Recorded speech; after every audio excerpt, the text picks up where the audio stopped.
Hey everyone, it's Danielle with Danielle's Critters, and I'm here today with Aries. Today is another Meet the Critters Day, and I have a lot of cool animals to show off today. We're starting here with Aries, and Aries is a lionhead lop bunny, and he's pretty sure that he's just as fierce as any other god of war. He chases our cat around, and he makes sure she knows that he's the one in charge. But he's an adorable and good little bunny, and I thought I'd share him with you this morning. So my initial intention was to do 2 educational videos a week and to do one vlog style where I introduced you to critters or showed you what I was up to that week. I do feel a little limited on the vlog because my equipment isn't the easiest to bring around and show you everything that I'm doing. I am definitely going to need to get some real recording equipment in the future. Currently, I'm using my iPad. And this week has been crazy on top of the normal craziness.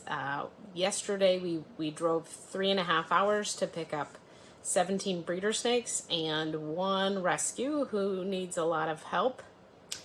And we brought those back and got them all set up. And so just increase the workload, as well as I'll have more things to show off. But it's made it really complicated. I was totally planning on having a video out yesterday, actually this video with all of the introductions that I recorded this past week, and it didn't happen because we were gone all day. It was a very long day. This next week, we are actually going to be at the Charlotte, North Carolina Repticon. So if you're local, we'd love to have you stop by and give us and talk to us. And I'm going to be showing you this next week what it's like to get ready for a show. I'm pretty excited about that. But for today, we're going to do some really cool introductions, and I hope you enjoy meeting the critters. Oh, and I totally wanted to say that for the time being, I'm planning on making 1 educational video a week and then the 1 vlog style a week. I definitely hope to get to the point where we're recording enough that I can make 2 awesome videos. But between needing to record and needing to edit, which I'm really slow and pathetic at, it's just not working out with the time. So hopefully in the future we'll have 3 videos a week, but for now it's just going to be the 2. I wanted to announce that we have decided to name the Orange Dream Banana Ball Python Cheesecake. I really appreciate all the name suggestions. I've been having a lot of fun with it, and I look forward to seeing what you're going to name this week's critter. So if you watched my gargoyle gecko morph video, you will have noticed that there are a lot of different geckos on there, and that's because right now we have a lot of geckos. But I still love the snakes, and I want to make sure that you get introduced to some of the snakes that we have around here. Some of them are going to be breeding this year, although a lot of the colubrids are in the wine coolers doing brumation right now, so we won't be introducing you to those.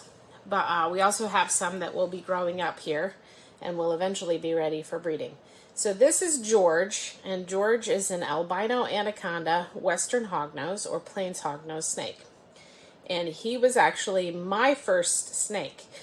We had already purchased our daughter's ball python, and he'd been living with us for a year when we got George.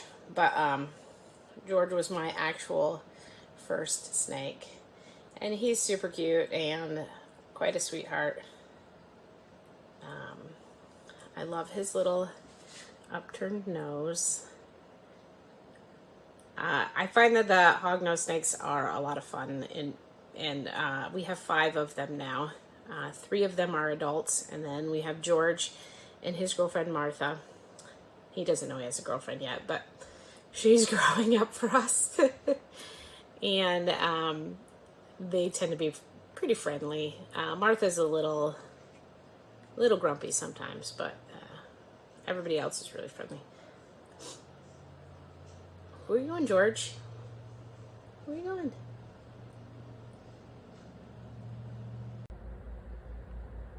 So this week I thought I would share a few isopods with you. I started down my isopod journey with dairy cows, powder oranges, and powder blues, and I just bought them for myself. I was totally intent on the idea that I would set up a bunch of bioactive enclosures, and I did, but I also maintained the colonies separate. And so when we first started selling at shows last year, I threw a few groups of isopods on the table just to see what would happen, and a lot of people bought them, and they became one of our most confident sellers. So I used that as an excuse to expand my isopod collections, and I now have a wide variety of species, not necessarily available for sale because many of them are still breeding. Last August, I picked up this mixed rubber ducky set. I got 10, and I'm super excited that they have been multiplying. So this is the regular rubber duckies are the ones that are dark and have the yellow heads with orange duck bills, and then the other ones, I believe they call them blonde duckies or something like that. But there are lots of little babies in this colony, and it really makes me happy. I feel a little silly saying that because they're just bugs, but it's exciting to open up the bin and see that they have multiplied and that they're doing well. I'm excited to share a number of species with everyone in the coming days. So I do love the rubber duckies, but if I'm completely honest, I bought two 10 packs of isopods before I started selling them that were just for me as pets. And my favorite one of those two were the zebras. I just love their little stripes and their high contrast. They are also less shy than a lot of them, so you'll actually see them out during the day. You may have noticed that there's a lot of little tiny crawly bugs. Those are springtails, and I like to put them in with all my isopods because they work together to make a little ecosystem. So this is Snowflake mostly fired up. She wouldn't fire all the way up for me today. She has very high contrast between her dark gray, which usually looks black when she's all the way fired up, and her very pale ivory or whitish color here. Her tail is definitely white, although I'm not sure about her striping, which leads to the question of whether or not it's a form of axanthic or not. I'm definitely excited to find out if this is something that will be passed on to her grandchildren. She's been paired with two different males, although the first year she only produced one viable egg and one cute little baby. And then this past year she actually had a lot of babies, and she did that with our male Oakley, and they're very beautiful babies. None of this color seems to come through, and all of them have lots of cool pattern. So this baby is actually its name is Anchor, and it's actually Snowflake's first baby here at Danelle's Critters. It hatched out, I think February of last year, and was her very first baby here. She only had one viable egg from 2022. It's very pretty, and I'm happy to keep it and to breed it, but I am still hoping that we can prove out genetics with Snowflake. So I love Snowflake, and because she reminded me of a cappuccino or an axanthic, I wanted to see if she had any special genetics. And we've actually paired her to two different males over the last 2 years. The first year she only had one baby, and then the second year she did really, really well, and a lot of her babies are really, really pretty, but none of them show the same coloration or pattern that she has. So we will be actually saving them and continuing to breed it out to see if there's anything there genetically. But this little baby actually has an interesting story to go with it. So when it hatched, it actually hatched out in the baby bin with another baby, and I was showing them off on camera to my mother-in-law. And I've actually done camera showing off before with babies in the baby bin and never had a problem. This time though, each baby went in a different direction and zoom, they were gone.